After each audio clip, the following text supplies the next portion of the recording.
Dear children, welcome to Kids Area Online. Class 3 Malayalam exam ആണല്ലേ നാളെ.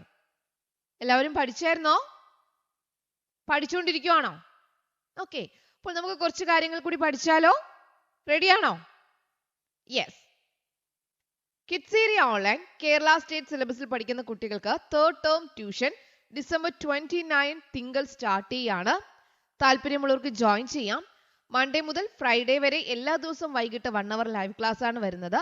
1ാം class മുതൽ 5ാം class വരെയാണ് കിഡ്സ് ഏരിയ ഓൺലൈൻ ട്യൂഷൻ നൽകുന്നത്. English Malayalam reading and writing കോഴ്സും kids area online നൽകുന്നുണ്ട്. കുട്ടികൾക്ക് എഴുതാനും വായിക്കുവാനും ബുദ്ധിമുട്ടുള്ള കുട്ടികൾക്ക് നൽകുന്ന ക്ലാസ് ആണ്. അതിപ്പോൾ നടന്നുകൊണ്ടിരിക്കുകയാണ്. അടുത്ത ബാച്ച് ഏപ്രിൽ വെക്കേഷൻ ആണ് സ്റ്റാർട്ട് ചെയ്യുക. മാർച്ചിലാണ് അഡ്മിഷൻസ് തുടങ്ങുന്നത്. താല്പര്യമുള്ളവർക്ക് ജോയിൻ ചെയ്യാവുന്നതാണ്. ഓർമ്മയിൽ വെച്ചേക്കുക. അഡ്മിഷനായിട്ട് ഇവിടെ നൽകിയിട്ടുള്ള വാട്സ്ആപ്പ് നമ്പറിൽ മെസ്സേജ് ചെയ്യാം. 9746487799. ഇന്ന് നമ്മൾ ആദ്യം നോക്കാൻ പോകുന്നത് തൊഴിലുകളാണ്. തൊഴിലുകൾ എന്നതിൽ നിന്ന് ചോദിച്ചു കഴിഞ്ഞാൽ ഇവിടെ ഒത്തിരി തൊഴിലുകൾ നമ്മൾ കാണുന്നുണ്ട്. അതിൽ കൂട്ടായി ചെയ്യുന്ന തൊഴിലുകളുണ്ട്, ഒറ്റയ്ക്ക് ചെയ്യുന്ന തൊഴിലുകളും ഉണ്ട്. ഒറ്റയ്ക്ക് ചെയ്യുന്ന തൊഴിലുകളുണ്ട്, കൂട്ടായി ചേർന്ന് നടത്തുന്ന തൊഴിലുകളും ഉണ്ട്. അപ്പോൾ ഒറ്റയ്ക്ക് ചെയ്യുന്ന 3 തൊഴിലുകൾ ഏതെല്ലാം എന്ന് ചോദിച്ചാൽ എന്തൊക്കെ നമുക്ക് എഴുതാം?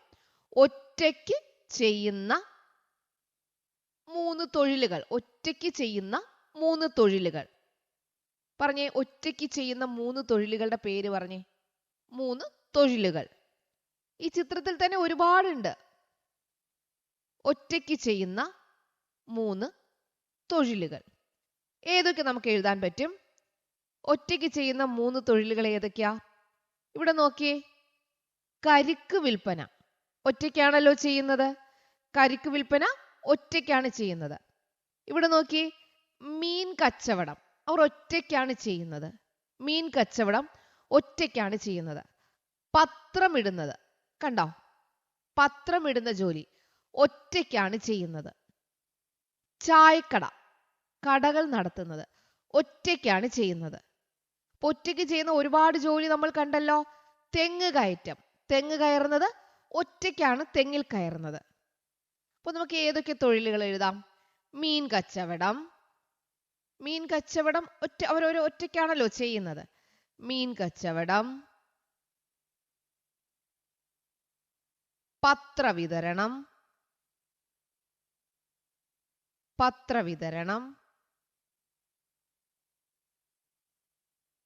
ഇവിടെ എന്താണ്? കരിക്ക് വിൽപ്പന,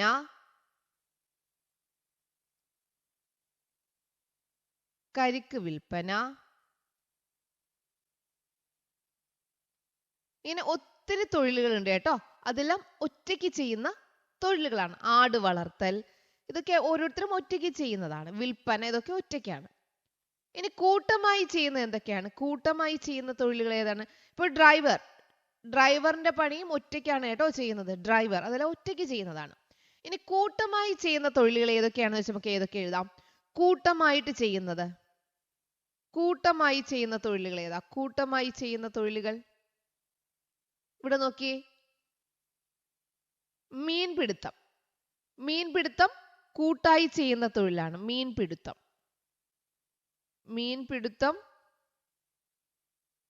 കൂട്ടായി ചെയ്യുന്ന തൊഴിലുകളാണ്. അതുപോലെ വേറെയും ഒത്തിരി തൊഴിലുകളുണ്ട് കൂട്ടായി ചെയ്യുന്ന തൊഴിലുകൾ. ഇവിടെ നിന്ന് കണ്ടെത്തിയേ. കൂട്ടായി ചെയ്യുന്ന തൊഴിൽ വേറെ എന്തുണ്ട്? ഇവിടെ ഒരുമിച്ചാണ് ചെയ്യുന്നത്. ഇതിവിടെ ഉത്സവത്തിന് ഒരുമിച്ച് ചേരുന്നതാണ്. ആൾക്കാർ ഉത്സവത്തിന് ഒരുമിച്ച് ചേരുന്നതാണ്. ഞാറ് നടൽ കണ്ടോ? ഞാറ് നടുന്നത് കണ്ടോ?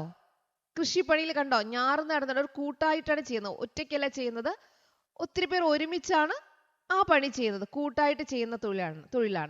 ഇനി വീട് പണിയുന്നതും ഒത്തിരി ആൾക്കാർ, ഓരോ പണിക്കും ഒത്തിരി ആൾക്കാരുണ്ടാവില്ല. ഒരുമിച്ച് ചേർന്നാണ് ആ തൊഴിൽ ചെയ്യുക. അപ്പോൾ ഒറ്റയ്ക്ക് ചെയ്യുന്ന തൊഴിലുകൾ, കൂട്ടമായിട്ട് ചെയ്യുന്ന തൊഴിലുകൾ, അത് നിങ്ങൾക്ക് ഒരു ഐഡിയ കിട്ടിയല്ലോ? ഒരാശയം മനസ്സിലായല്ലോ? അങ്ങനെ ഒരു ചോദ്യം വന്നാൽ എല്ലാവരും എന്ത് ചെയ്യണം? അത് കൃത്യമായിട്ട് തന്നെ ഉത്തരം എഴുതണം. ഇനി അടുത്ത കാര്യം, ഞെട്ടൊന്ന് കായ്കൾ പലത്. നിങ്ങൾ പഠിക്കുന്ന പുസ്തകത്തിൽ കരം എന്നത് 3 രീതിയിൽ പ്രയോഗിക്കാം. തൻ കരത്താൽ മുഖം മറച്ചന്റെ അപ്പച്ചൻ പോലും പൊട്ടിച്ചിരിക്കും. മുഖം മറയ്ക്കുന്ന കരം ഏതാണ്? തൻ കരത്താൽ മുഖം മറച്ചന്റെ അപ്പച്ചൻ പോലും പൊട്ടിച്ചിരിക്കും. ആ കരത്തിന്റെ അർത്ഥം എന്താ? മുഖം മറയ്ക്കുന്ന കരം കൈയാണ്. മുഖം മറയ്ക്കുന്ന കരം എന്ന് പറഞ്ഞാൽ എന്താ? കൈയാണ്. അപ്പൊ കൈക്ക് മറ്റൊരു വാക്ക് എന്തുണ്ട്? കരം. ഇനി സൂര്യന്റെ കരങ്ങൾ അവളെ തൊട്ട് തലോടി. സൂര്യന്റെ കരങ്ങൾ എന്ന് പറയുമ്പോൾ എന്താ? സൂര്യന്റെ രശ്മി. സൂര്യന്റെ രശ്മി. ഓക്കെ, സൂര്യപ്രകാശം, സൂര്യന്റെ രശ്മി, അതാണ് കരം എന്നതിന്റെ മറ്റൊരർത്ഥം. മോളെ, നമ്മുടെ വീടിന്റെ കരം അടച്ച രസീത് കാണുന്നില്ല. കരം അടച്ച രസീത്.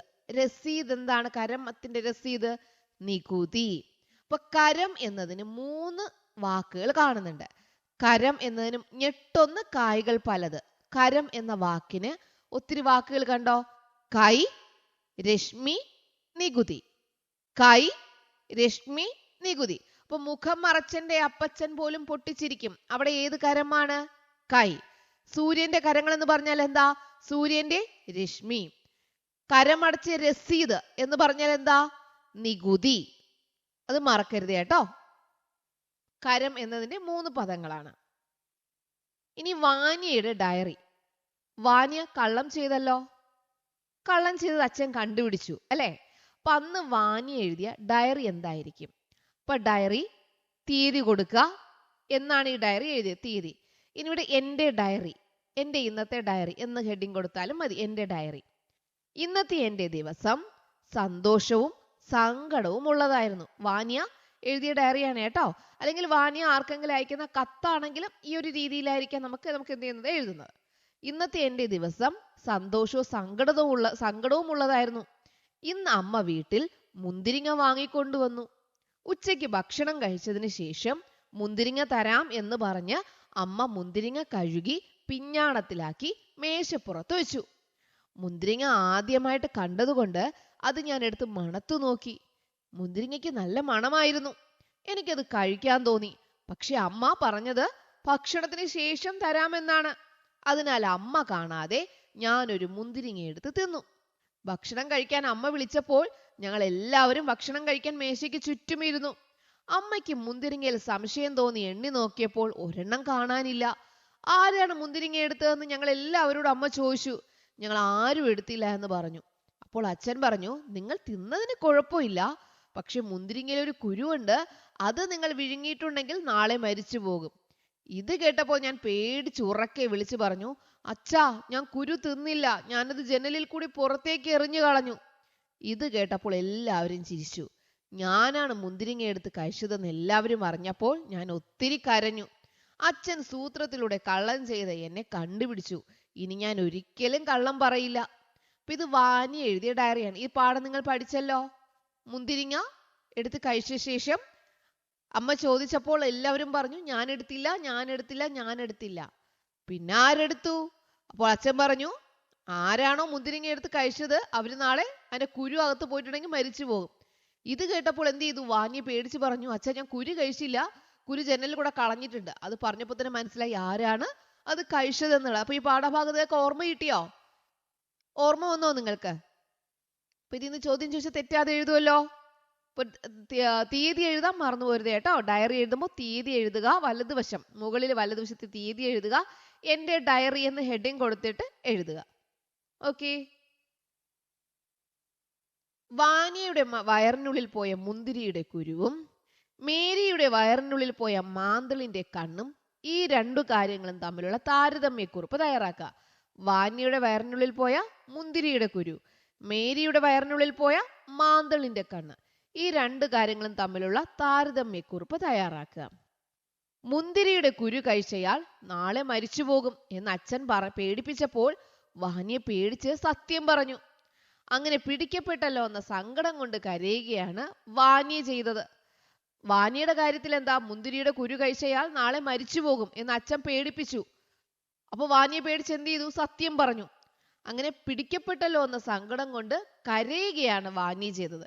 എന്നാൽ മേരിയുടെ കഥാപാത്രം എങ്ങനെയായിരുന്നു?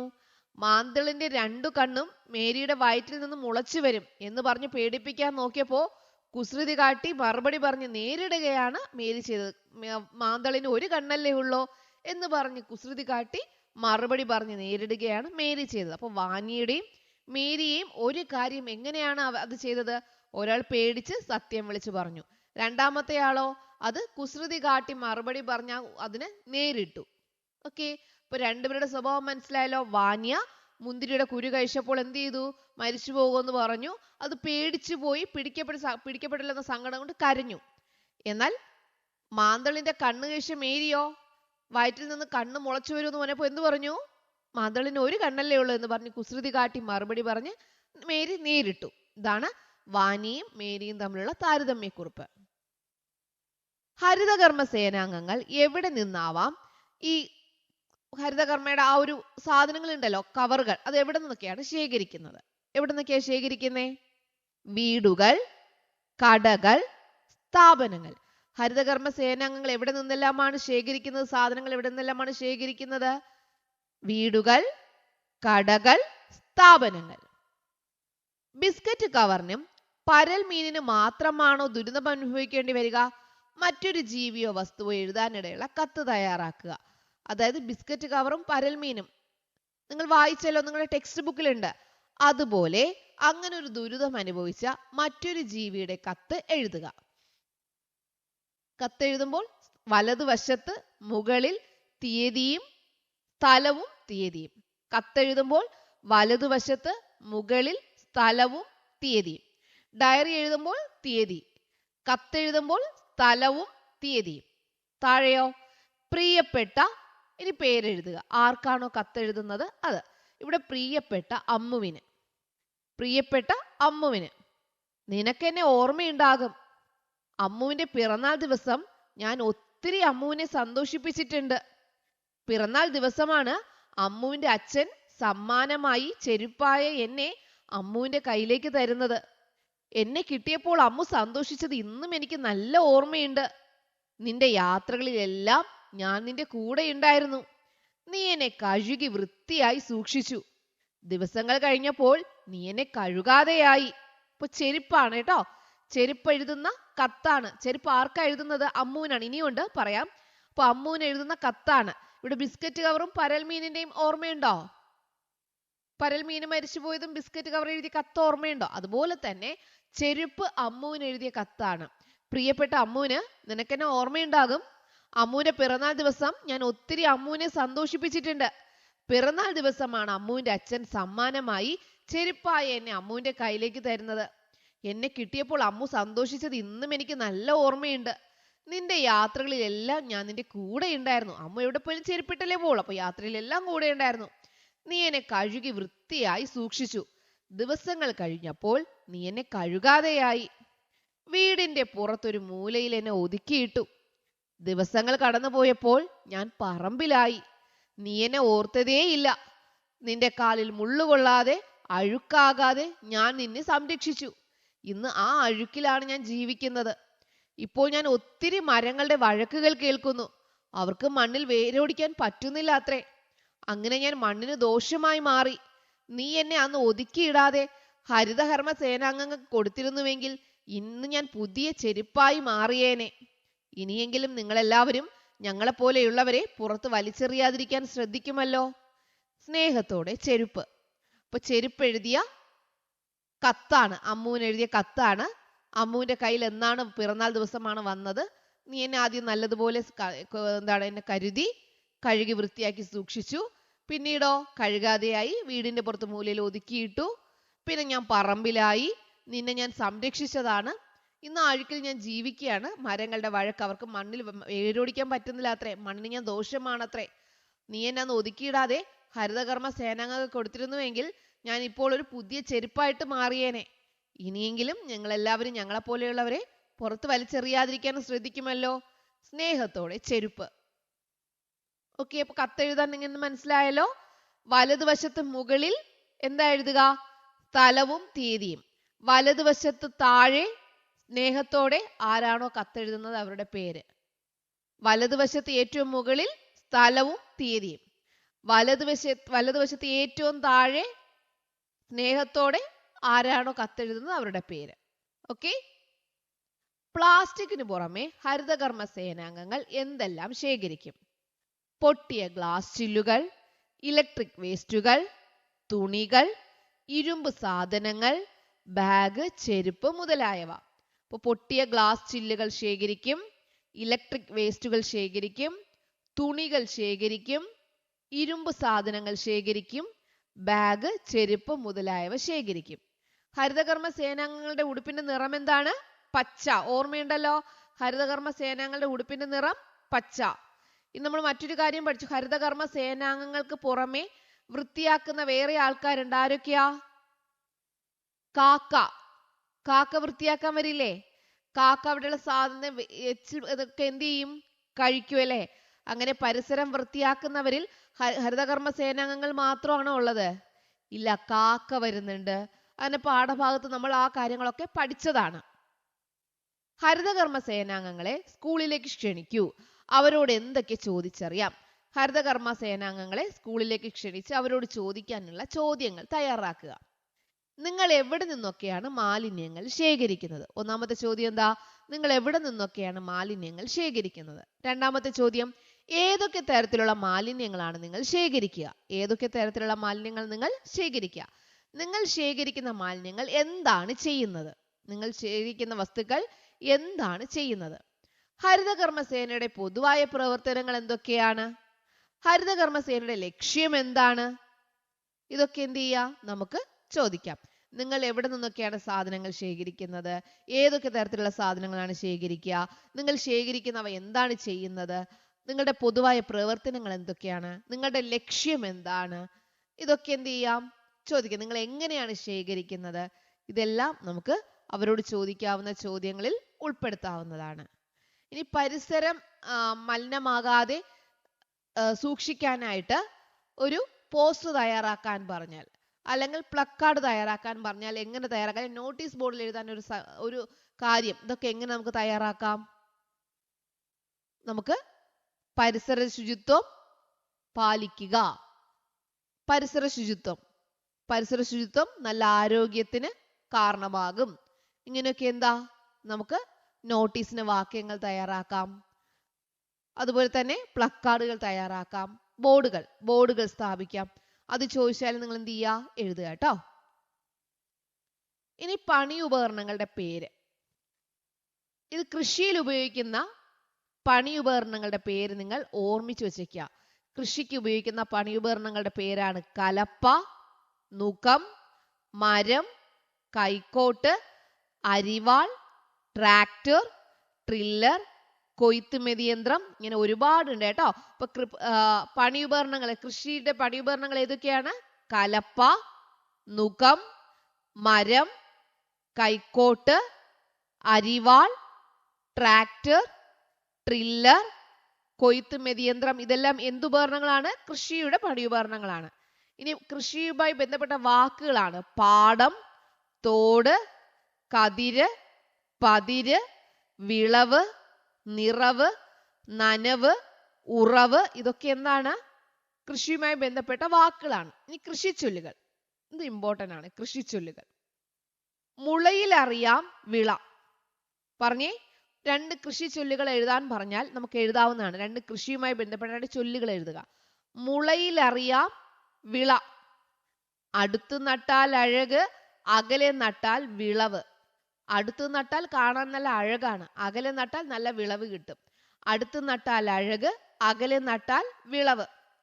വിത്താഴം ചെന്നാൽ പത്തായം നിറയും. നല്ല ആഴത്തിൽ വിത്ത് എത്തിയാൽ മാത്രമേ നന്നായിട്ട് ചെടി വരത്തുള്ളൂ. അങ്ങനെ നമുക്ക് എന്ത് കിട്ടത്തുള്ളൂ? ഫലം കിട്ടത്തുള്ളൂ. അങ്ങനെ പത്തായം നിറയത്തുള്ളൂ. വിത്താഴം ചെന്നാൽ പത്തായം നിറയും. ഞാറില്ലെങ്കിൽ ചോറില്ല. ഞാറില്ലെങ്കിൽ ചോറില്ല. അപ്പൊ കൃഷിച്ചൊല്ലുകൾ 4 കൃഷിച്ചൊല്ലുകൾ ഇവിടെ പറഞ്ഞു. ഏതൊക്കെയാണ്? മുളയിലറിയാം വിള. മുളയിലറിയാം വിള. ചെറുതിലെ നമുക്കറിയാം എങ്ങനെയാണിത്, നല്ല വിളയാണോ അല്ലയോ എന്നൊക്കെ അറിയാൻ പറ്റും. മുളയിലറിയാം വിള. അടുത്ത് നട്ടാൽ അഴക്, അകലെ നട്ടാൽ വിളവ്. അടുത്ത് നട്ടാൽ അഴക്, അകലെ നട്ടാൽ വിളവ്. വിത്താഴം ചെന്നാൽ പത്തായം നിറയും. വിത്താഴം ചെന്നാൽ പത്തായം നിറയും. ഞാറില്ലെങ്കിൽ ചോറില്ല. ഞാറില്ലെങ്കിൽ ചോറില്ല. ഇതിലേതെങ്കിലും രണ്ടെണ്ണം എന്ത് ചെയ്യുക? നിങ്ങൾ നല്ലതുപോലെ പഠിച്ചിട്ട് പോണേ. കൃഷിയുമായി ബന്ധപ്പെട്ട ചൊല്ലുകൾ രണ്ടെണ്ണം നിങ്ങൾ നല്ലതുപോലെ പഠിച്ചിട്ട് പോകണം കേട്ടോ. ഷിഗയുടെ വീട്ടിലേക്കുള്ള യാത്രക്കിടയിൽ ഫാത്തിമ കണ്ട ഒരു കാഴ്ചയാണ് ചുവടെയുള്ളത്. ചിത്രത്തിൽ എന്തൊക്കെയാണ് കാണുന്നത്? അവയുടെ പേരുകൾ എഴുതൂ. ചിത്രത്തിൽ എന്തൊക്കെയാ കാണുന്നേ? ഇതെന്താണ്? കലപ്പ കാണുന്നുണ്ട്, ട്രാക്ടർ കാണുന്നുണ്ട്, കാളകളെ കാണുന്നുണ്ട്, തെങ്ങ് കാണുന്നുണ്ട്, കൊക്കുകൾ കാണുന്നുണ്ട്, പാടം കാണുന്നുണ്ട്, കിളികൾ കാണുന്നുണ്ട്, കൃഷിക്കാരനെ കാണുന്നുണ്ട്, മലകൾ കാണുന്നുണ്ട്. അപ്പോ ഇവിടെ ചിത്രത്തിൽ എന്തൊക്കെയാണ് നിങ്ങൾ കാണുന്നത്? അവയുടെ പേരുകൾ എഴുതൂ. വയൽ, തെങ്ങ്, കാള, കൊക്ക്, കലപ്പ, ട്രാക്ടർ, മേഘം, കർഷകൻ, ഇതൊക്കെ നമുക്ക് എന്ത് ചെയ്യാൻ പറ്റുന്നുണ്ട്? ഈ ചിത്രത്തിൽ കാണാനായിട്ട് കഴിയുന്നുണ്ട്. അപ്പൊ ചിത്രവായന എന്ന് പറഞ്ഞാൽ ചിത്രത്തിൽ എന്തൊക്കെയാണ് കാണുന്നത് അവിടെ പേരുകൾ എന്ത് ചെയ്യണം? എഴുതണം. ഓക്കെ, അടുത്ത് വരുന്നത്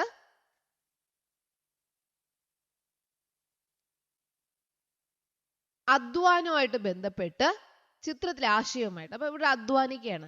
അതുമായി ബന്ധപ്പെട്ട പഴഞ്ചൊല്ല്. എല്ല് മുറിയെ പണി ചെയ്താൽ പല്ല് മുറിയെ തിന്നാം. എല്ല് മുറിയെ പണി ചെയ്താൽ പല്ല് മുറിയെ തിന്നാം. നല്ലതുപോലെ അധ്വാനിച്ചാൽ നമുക്ക് നല്ലതുപോലെ കഴിക്കാൻ പറ്റും. എല്ല് മുറിയെ പണി ചെയ്താൽ പല്ല് മുറിയെ തിന്നാം. കൃഷിയുമായി ബന്ധപ്പെട്ട ഒരു ചൊല്ലെഴുതി അതിന്റെ അർത്ഥം വിശദീകരിക്കുക. കൃഷിയുമായി ബന്ധപ്പെട്ട് ഒത്തിരി ഇപ്പൊ ചൊല്ലുകൾ പഠിച്ചല്ലോ. ഏതെങ്കിലും ഒരു ചൊല്ലെഴുതി അതിന്റെ അർത്ഥം വിശദീകരിക്കാൻ പറഞ്ഞാൽ എങ്ങനെ എഴുതാം? എല്ല് മുറിയെ പണി ചെയ്താൽ പല്ല് മുറിയെ തിന്നാം. അതിന്റെ നമുക്ക് എങ്ങനെ അത് വിശദീകരിക്കാം? അർത്ഥം എങ്ങനെ വിശദീകരിക്കാം? നന്നായി അധ്വാനിച്ചാൽ സുഖമായി ജീവിക്കാം. നന്നായി അധ്വാനിച്ചാൽ സുഖമായി ജീവിക്കാം. എല്ല് മുറിയെ പണി ചെയ്യുക, നന്നായി അധ്വാനിക്കുക.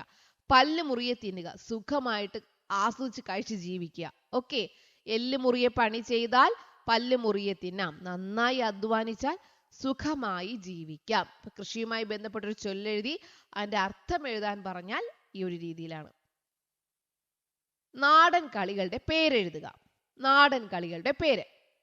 നാടൻ കളികളുടെ പേര് എന്തൊക്കെയുണ്ട്? കസേര കളി, കുട്ടിയും കോലും, വടംവലി, കബഡി, കള്ളനും പോലീസും, ഈർക്കിൽ കളി, തലപ്പന്തുകളി, തൊട്ടുകളി, കുളങ്കര, കണ്ണുകെട്ടിക്കളി, ഇങ്ങനെ ഒത്തിരി കളികൾ നാടൻ കളികളായിട്ടുണ്ട്. അപ്പോൾ നിങ്ങൾക്ക് എന്ത് ചെയ്യാം? ഒരു 3-4 എന്ത് ചെയ്യാം? നിങ്ങൾ ഓർമ്മിച്ച് വെക്കാം. 3-4 നാടൻ കളികളുടെ പേര് ഓർമ്മിച്ച് വെക്കുക. ഇനി നിങ്ങൾ കളിച്ചിട്ടുള്ള ഒരു നാടൻ കളിയെ കുറിച്ച് എഴുതുക. നിങ്ങൾ കളിച്ചിട്ടുള്ള ഒരു നാടൻ കളി. ഇവിടെ ടീച്ചർ ഒരു കളി പറയുന്നുണ്ട്. നിങ്ങൾക്ക് എന്താണോ അറിയാവുന്നത് അത് എഴുതാം കേട്ടോ. ഇപ്പൊ ഒന്നും അറിയില്ലെങ്കിൽ നിങ്ങൾക്ക് എഴുതാൻ വേണ്ടിയിട്ടുള്ള ഒരു കാര്യമാണ് ടീച്ചർ പറയുന്നത്. ഓക്കെ, ഇവിടെ നമുക്ക് നോക്കാം. 2 അതിലധികമോ കുട്ടികൾ കളിക്കുന്ന ഒരു നാടൻ കളിയാണ് കുളങ്കര. 2 അതിലധികമോ കുട്ടികൾ കളിക്കുന്ന ഒരു നാടൻ കളിയാണ് കുളങ്കര. കുട്ടികളുടെ എണ്ണത്തിനനുസരിച്ച് ഒരു വൃത്തം വരയ്ക്കുക. കുട്ടികളുടെ എണ്ണത്തിനനുസരിച്ച് ഒരു വൃത്തം വരയ്ക്കുക. വൃത്തത്തിന് ചുറ്റുമായി കുട്ടികൾ നിൽക്കണം. വൃത്തത്തിന് ചുറ്റുമായി കുട്ടികൾ നിൽക്കണം. വൃത്തത്തിന് ചുറ്റുമായി കുട്ടികൾ നിൽക്കണം. വൃത്തത്തിന് നടുവിലായി ഒരു നേതാവും. വൃത്തത്തിന് നടുവിലായിട്ട് ഒരു നേതാവ് നിൽക്കണം. നേതാവാണ് കളി നിയന്ത്രിക്കുന്നത്. ആരാ കളി നിയന്ത്രിക്കുന്നത്? നേതാവാണ് കളി നിയന്ത്രിക്കുക. അപ്പൊ ഇത്രയും കാര്യങ്ങൾ മനസ്സിലായല്ലോ. 2 അതിലധികമോ കുട്ടികൾ കളിക്കുന്ന കളിയാണ് ഒരു നാടൻ കളിയാണ് കുളങ്കര. കുട്ടികളുടെ എണ്ണത്തിനനുസരിച്ച് എന്ത് ചെയ്യണം? ഒരു വൃത്തം വരയ്ക്കണം. വൃത്തത്തിന് ചുറ്റുമായിട്ട് കുട്ടികൾ നിൽക്കണം. എന്നിട്ട് എന്താ ചെയ്യേണ്ടത്?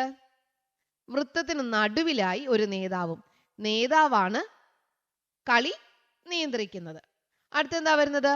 വൃത്തത്തിന് ഉൾവശം കുളമാണ്. പുറം ഭാഗം കരയുമായി സങ്കല്പിക്കണം. ഉൾവശം കുളമായിട്ടും പുറം ഭാഗം കരയുമായിട്ട് സങ്കല്പിക്കണം. നേതാവ് കുളം കര എന്ന് മാറി മാറി പറയുന്നതിനനുസരിച്ച് കുട്ടികൾ കുളത്തിലേക്കും കരയിലേക്കും മാറി മാറി ചാടണം. മനസ്സിലായല്ലോ? നേതാവ് കുളം കര എന്ന് തുടർച്ചയായിട്ട് പറഞ്ഞുകൊണ്ടിരിക്കും. അതിനനുസരിച്ച് കുട്ടികൾ എന്ത് ചെയ്യണം? കുളത്തിലേക്കും കരയിലേക്കും മാറി മാറി ചാടണം. ചിലപ്പോൾ നേതാവ് കുളം അല്ലെങ്കിൽ കര തുടർച്ചയായി പറഞ്ഞുകൊണ്ടിരിക്കും. ആ സമയം തെറ്റായി ചാട്ടം നടത്തുന്ന കുട്ടികൾ കളിയിൽ നിന്നും പുറത്തു പോകും. കളിയിൽ അവസാനം വരെ നിൽക്കുന്ന കുട്ടി എന്ത് ചെയ്യും? വിജയിക്കുകയും ചെയ്യും. അവ മനസ്സിലായല്ലോ? അപ്പൊ നിങ്ങൾ കളിച്ചിട്ട് കുളങ്കര എല്ലാവരും കളിച്ചിട്ടുണ്ടാവുമല്ലോ. നിങ്ങൾ കളിച്ചിട്ടൊരു നാടൻ കളി കുളങ്കര കളിച്ചിട്ടില്ലേ? അറിയാലോ, കുളങ്കര എഴുതാൻ അറിയാലോ. ഒരു വൃത്തം വരയ്ക്കുക, അതിന് ചുറ്റും നിൽക്കുക, നേതാവ് ഉണ്ടാവും. നേതാവ് കുളങ്കര എന്ന് പറയുമ്പോൾ കുളം എന്ന് പറഞ്ഞാൽ വൃത്തത്തിനകവും, കരയെന്ന് പറഞ്ഞാൽ വൃത്തത്തിന് പുറത്തുമാണ്. കുളം എന്ന് പറയുമ്പോൾ കുളത്തിൽ ചാടണം, വൃത്തത്തിനകത്തോട്ട് ചാടണം. കരയെന്ന് പറയുമ്പോൾ വൃത്തത്തിന് പുറത്തോട്ട് ചാടണം. ഇതാരാണോ തെറ്റിച്ച് ചാടുന്നത് അവർ കളിയിൽ നിന്ന് പുറത്തു പോകും. അങ്ങനെ അവസാനം വരെ നിൽക്കുന്ന കുട്ടി എന്ത് ചെയ്യും? കളിയിൽ വിജയിക്കും. അപ്പൊ ഇതാണ് ഒരു നാടൻ കളി. നിങ്ങളുടെ ഒരു കളി അനുഭവം പങ്കുവയ്ക്കുക. നിങ്ങളുടെ ഒരു കളി അനുഭവം. ഇത് നമ്മൾ പഠിച്ചത് നിങ്ങൾ ആദ്യം പഠിച്ചത് നിങ്ങൾ കളിച്ചിട്ടുള്ള നാടൻ കളികളാണ്. അടുത്ത നാടൻ കളിയെ കുറിച്ച് എഴുതാനാണ്. ഇനി നിങ്ങളുടെ ഒരു കളി അനുഭവം, നിങ്ങൾ കളിച്ചിട്ടുള്ള ഏതെങ്കിലും ഒരു കളി അനുഭവം അത് നിങ്ങൾക്ക് ഉണ്ടാവും എല്ലാവർക്കും. എന്നാൽ ഒന്നും അറിയില്ലെങ്കിൽ എഴുതാൻ വേണ്ടി ടീച്ചർ എന്ത് ചെയ്യാം? ഒരു കളി അനുഭവം എങ്ങനെയാണ് എഴുതേണ്ടതെന്ന് പറയാം. ശിശുദിനത്തിന് ഞങ്ങളുടെ നാട്ടിൽ കുട്ടികൾക്കായി ഒരു മത്സരം നടത്തി. കണ്ണുകെട്ടി കളിയായിരുന്നു ആ മത്സരം. മത്സരത്തിൽ ഞങ്ങൾ 10 പേർ ഉണ്ടായിരുന്നു. അപ്പോൾ ശിശുദിനത്തിന് ഞങ്ങളുടെ നാട്ടിൽ ഒരു മത്സരം നടത്തി. കണ്ണുകെട്ടി കളിയായിരുന്നു ആ മത്സരം. മത്സരത്തിൽ ഞങ്ങൾ 10 പേർ ഉണ്ടായിരുന്നു. അതിൽ ഒരാളുടെ കണ്ണുകെട്ടി. മറ്റു 9 പേർക്കും അടിയിൽ പീപ്പിയുള്ള ഷൂ നൽകി, അല്ലെങ്കിൽ അടിയിൽ ഊത്തുള്ള, ഇങ്ങനെ എഴുതാം, പീപ്പിയുള്ള ഷൂ നൽകി. ഒരു വട്ടം വരച്ച് ഞങ്ങളെ അതിനുള്ളിൽ നിർത്തി. ഒരു വട്ടം വരച്ച് ഞങ്ങളെ അതിനുള്ളിൽ നിർത്തി. കണ്ണ് കെട്ടിയിരിക്കുന്ന കുട്ടി ഞങ്ങളെ പിടിക്കാനായി വരും. അപ്പോൾ ഈ വട്ടത്തിനുള്ളിൽ ഞങ്ങൾ ഓടുമ്പോൾ ശബ്ദം കേൾക്കും. ആ ശബ്ദം കേട്ട് പിടിക്കാൻ വരുന്ന കുട്ടി ഞങ്ങളെ വേഗത്തിൽ പിടിക്കും. വട്ടത്തിന് പുറത്തായാലും ഞങ്ങളെ പിടിച്ചാലും ഞങ്ങൾ കളിയിൽ നിന്നും പുറത്താകും. ആ കളിയിൽ എനിക്ക് അവസാനം വിജയിക്കാൻ കഴിഞ്ഞു. അന്നത്തെ കണ്ണുകെട്ടി കളി വളരെ രസകരമായിരുന്നു. അപ്പൊ എന്നത് മനസ്സിലായല്ലോ? ശിശുദിനത്തിന് നാട്ടിലൊരു കുട്ടികൾക്കായി ഒരു മത്സരം നടത്തി. കണ്ണുകെട്ടി കളിയായിരുന്നു. മത്സരത്തിൽ 10 പേരുണ്ടായിരുന്നു. അതിൽ ഒരാളുടെ കണ്ണ് കെട്ടി. മറ്റു 9 പേർക്കും അടിയിൽ എന്ത് ചെയ്തു? പീപ്പിയുള്ള ഷൂ നൽകി. ഒരു വട്ടം വരച്ച് ഞങ്ങൾ അതിനുള്ളിൽ നിർത്തി. കണ്ണ് കെട്ടിയിരിക്കുന്ന കുട്ടി ഞങ്ങളെ പിടിക്കാനായി വരും. അപ്പോൾ ഈ വട്ടത്തിനുള്ളിൽ ഞങ്ങൾ ഓടുമ്പോൾ ശബ്ദം കേൾക്കും. ആ ശബ്ദം കേട്ട് പിടിക്കാൻ വരുന്ന കുട്ടി ഞങ്ങളെ വേഗത്തിൽ പിടിക്കും. വട്ടത്തിന് പുറത്തായാലും ഞങ്ങൾ പുറത്താകും. ഞങ്ങളെ പിടിച്ചാലും ഞങ്ങൾ കളിയിൽ നിന്ന് പുറത്താകും. ആ കളിയിൽ എനിക്ക് അവസാനം വിജയിക്കാൻ കഴിഞ്ഞു. അന്നത്തെ കണ്ണ് കെട്ടി കളി വളരെ രസകരമായിരുന്നു. അപ്പോൾ നിങ്ങളുടെ ഒരു കളി അനുഭവം പങ്കുവയ്ക്കുക. മനസ്സിലായല്ലോ? എങ്ങനെയാണെന്ന് മനസ്സിലായല്ലോ? എല്ലാവരും എഴുതുവോ? കറക്റ്റായിട്ട് എഴുതുവോ? യെസ്. അപ്പോൾ ഇതിൽ നിന്ന് ഏതെങ്കിലുമൊക്കെ ചോദ്യങ്ങൾ വരും. നിങ്ങൾ നല്ലതുപോലെ നിങ്ങൾക്ക് മലയാളം ആയതുകൊണ്ട് കാണാതെ പഠിക്കേണ്ട, നിങ്ങളൊന്ന് മനസ്സിൽ ഓർമ്മിച്ച് വെച്ചേക്കുക. നിങ്ങൾ അത് എക്സാമിന് എന്ത് ചെയ്യുക? നന്നായിട്ട് എഴുതുക. Okay children, bye bye. Thank you.